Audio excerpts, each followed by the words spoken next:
For me, that really is allowing within a 17, 18 song set, like a few songs that drift and have moments where they breathe. Um, and I am always fighting against the concept of playing one song after another song after another song after another song. I love it as an audience member when people have breakdowns. Not mental breakdowns, you understand, like physical musical breakdowns.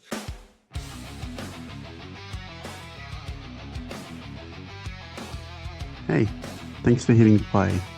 This is the Zen Podcast, your new home for music and more. We look forward to bringing you amazing interviews, reviews, and news about all the artists you love and maybe some you are yet to discover. So kick back, enjoy the ride, and welcome to the show.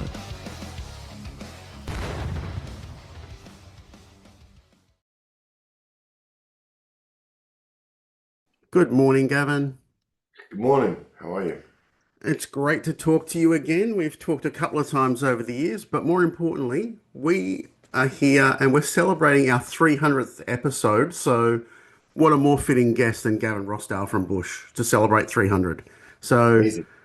thank you for joining us. And it's going to be great that you're back in September. So, I'll quickly run through the dates because I'm sure everyone already knows, but we should remind them that you'll be in Brisbane on September 20. Sydney, September 23, Melbourne, September 25, Adelaide, September 27th, Perth, September 29th, and you're playing with the legends in Shinedown. How's it feel to be coming back?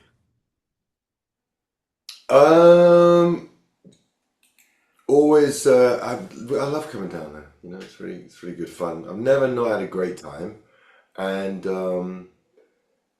it's always been a thrill. And it like for me, growing up, coming to Australia is a big deal. I think it's the other way Yep. around. People in Australia are dying to get away and end up working around the world. But when you're from London, Australia is like cool. It's a kind of fun, Yeah. like really far away, exotic place. So I just love the culture. I like the kind of how modern it feels. I love the Asian influence on the cities. Like I get into weird things like how cities are made. That you travel in. Yep. It's just really nice when people are thoughtful. I never thought about it before. Why would I think about it like that? But when people think about how they urban plan things and you get these experiences in cities, it's really fun. So Yeah. No, absolutely. And we're a very cultural country with the big massive. melting pot. Yeah.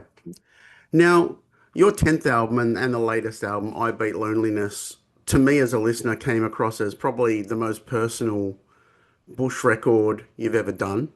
They're all personal when you're the singer and songwriter, but this one just had a different feeling. It just felt like it highlighted struggles in the world. What song off there has still resonated with you the most almost a year on? Everyone is broken. I think about that song a lot and I think about that idea. And it sort of goes in some ways to alleviate the pressure that everyone feels. Because most of the time people are just dealing with some kind of quite heavy situation and it may be kind of skewing them in a certain way where they're not being the best versions of themselves, things like that. So it's like when you don't take things personally, it's like the greatest superpower to not take things personally. Because then you just can move on. If you're like wounded and held down by things that have been said, which we're all guilty of, but really it's good to keep moving. Now, I tend to recall that there were some original dates planned for February this year with a different band. Was there a reason that you decided to push the tour back, or was it just you didn't It's connect with really that other like band? whenever we play there, okay, I'm always like, this was great. We got to go back in 6 months and like keep building on it. And it's really difficult to get there. Yep. It's really difficult for bands to get there. So I think that would have been an idea in February, and then they would have pushed it, and then there would have been the reason why some cog couldn't make it. And this was come from, I think, a really good conversation I had with Brent from Shinedown about just he heard we were coming, wanted to go down. We had wanted to go down. That hadn't worked out in February. he's like, wouldn't it be cool if we went together, do a co-headline? And I was thinking, I'm always up for like bigger places and more people. So yeah, I was like, sounds Yep. great. So here we are. It's that simple. So anyway, ironically, we're always working to come back, whether or not whatever the gaps are. It's not for lack of trying. Is the better what I'm Yep. trying to say. Yeah. No, I understand. Now, you were here last for Under the Southern Stars, and that was an eclectic bunch of bands on one bill, and we were lucky enough to, you know, be there at the press conferences, do interviews, be at the shows, and what are your memories from that crazy run? But it was. I like the camaraderie of it. I'd never known. You know, I hadn't known Cheap Trick. I knew STP. I just like the world being in such a slump, and so just find myself at a press conference about a bunch of shows, just felt exciting and like, wow, this is like something really happening. It felt to be part of a wave or something. Yep. And it was some interesting shows, weird places I wasn't expecting. I think the first show in Sydney, we were there and they go, okay, great. We drove like 3 hours to a field. We got to a field and we're like, in a field, there's like guy, there's a cow walking across the thing. And then someone's got toilets coming across like that, the portable porta cabin toilets, whatever. So Yep. funny. I was like, but we're just happy to play, I love that. This life is about adaptation. It's not about, I wish it was all the Sydney Opera House, you know what I mean, all the way, but it's not. Yep. So you do it. So speaking of adaptation, when you make a record, it's there, it can't be changed. But a lot of the times bands tend to adapt their songs to the stage. So for you, how do you adapt something that's going to live on CD, vinyl, whatever, forever to have the human touch element of the live show? For me, that really is allowing within a 17, 18 song set, like a few songs that drift and have moments where they breathe. Um, and I am always fighting against the concept of playing one song after another song after another song after another song. I love it as an audience member when people have breakdowns. Not mental breakdowns, you understand, like physical musical breakdowns.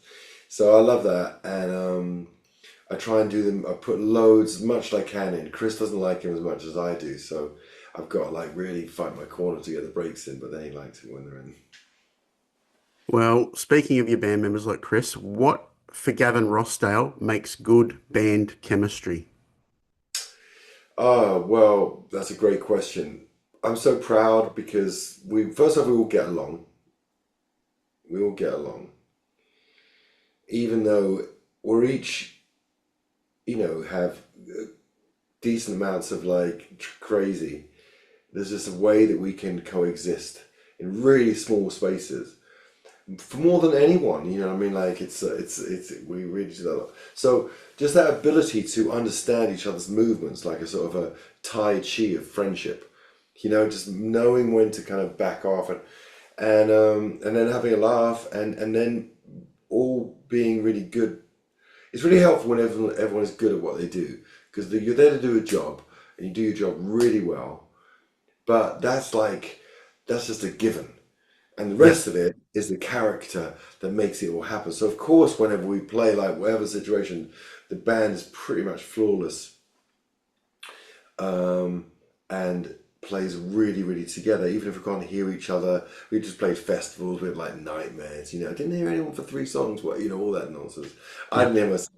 I did a couple of songs with nothing but just miming the guitar and singing. I mean, singing full, and I know Yep. because I can hear the pitch. So, but I can know the guitar parts, but I couldn't hear anything. So just playing the right things and singing the right things. And then I don't even bother saying anything to anyone because that's just festival life. You just got like, you know what I mean? You just get on with Yep. it. Well, I have to share a quick story about when you were here for Under the Southern Stars. I walked in to the photo pit and you guys were about to go on, and a photographer I'd never met before said to me, "Oh, Bush is going to be the most serious band of the bill, the most serious band." And House Lights went down. You came out and you actually slipped a little bit. And you and Chris spent the entire first song just laughing at each other. And you probably missed about half of the lyrics. And Oh, she looked at shit. me, she goes, "Oh, they're not so serious after all." I'm like, "Of course they're not. You've got to at least, have fun in like that little mistake on stage." Let a man fall. Yeah, yeah, Yeah. yeah. Well, it had just rained. So, Right. now with I Beat Loneliness not being out very long in the terms of, album cycles, have you started working on new material? Yeah, yeah. Yes. Do you have any kind of loose game plan of what you want to do? Um, well, I've written a bunch of songs, and now I'm back now physically with a little bit of time to do a few more. There'll be time at the end of the year, so I've like basically three more writing sessions of time, stretches of time, Yep. and I'm really excited. I'm excited. I know a lot of it, and so it exists, and I know the album title and things like that. But so that's what I'm working towards, and just gonna take the time to just get that right. But yeah, I'm always thinking of new music. Springsteen ruined it for me. Apparently that fucker's always got 5 or 6 songs ready to go. So I was like, Right. so I have a bunch of songs ready to go, and yeah, a lot of fun ahead. Yeah, because we're So, sort of so really, yeah, it'd be a great time to, we've really kicked it to the back post, so to speak. yeah. Well, can I put my hand up for a 3.5 hour set then when you get here? I wish, I wish. Maybe not that long, but yeah, I don't know how long the sets are. Probably an hour and a half, right? Or Yeah, maybe a well, chat. it'll look, I guess it'll depend on the venue. The venue you're playing up here's got like a very strict curfew time because it's outdoor. And Yeah, we'll so make it work. We'll make it'll it be work. great. Are you going to flip flop each show who headlines? I think there's a bit of flip flopping. Yep. There's a bit of flip flopping. I wasn't, I'm not in on those things. Cool. No coin toss backstage and hope for the best. Nah, because yeah, no, I don't. For my intention, our intention, you just want to play just great. We're both in the dark, you Yep. know, so it doesn't matter, and I just want to be legendary wherever we play. I don't, Sure. the You order of played it. you played with some cool bands this year. What was your thoughts on going on tour with Mammoth? Yeah, really, really lovely people, and I had that whole thing, and I've been out on tour with a bunch of, really cool bands, or through Europe, um, as well. Did a bunch of shows with the Architects. I really like that band. But yeah, Mammoth is such a sweetheart guy, and it was easy. You want easy bands. People like them. Went down really well. People loved them. Awesome. Now, Gavin, before I let you go, what legacy do you want to leave besides your children? What legacy do you want to leave for the world? Um, Obviously, my legacy is the Bush catalog, Yep. and the 2 other records I made, which I sort of regret putting them under any other moniker. My solo record and Institute record. I'm really proud of those records. So just the records I've made, and you can't ask for more than that. I mean, asking for like 10 records is a lot of a legacy. So I just feel good, and that's why I think the shows are interesting because there's a real stretch of time through them. Yep. Awesome. Well, we'll look forward to seeing you here in September. But I've got to ask, you're an avid chef. What's your favorite go-to dish to make at the moment? Well, I just been away for a little trip, a nice little trip, and went to a beautiful house, mirrored house in the desert for my anniversary with my girlfriend, and I made a a really nutty langoustine, spaghetti langoustine.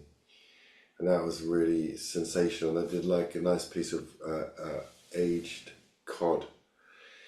There's a guy that ages the fish around here. It's down the road, and you can have restaurant grade fish just really easy, just like cooking it nice. And so, Perfect. yeah, Awesome. Gavin, thanks for joining us for episode 300. It's a big milestone for us, and it's great to have someone huge to celebrate with. And we will see you with Shinedown in September. Great. All right. Thanks, mate. Have a great Awesome. day. Thanks for your time. Thanks for joining us on this episode of the Zen Podcast. Make sure you don't miss an episode. Subscribe to our YouTube channel and hit that notification bell so you never miss a thing. Listen to us on the go. Find us on Spotify, Apple Podcasts, and all your favorite podcast platforms. And get social. Follow the journey by searching Zen on all social media. Another way to support the show is to leave a rating or review. It helps other fans find out about us. Thanks for tuning in, and see you next time.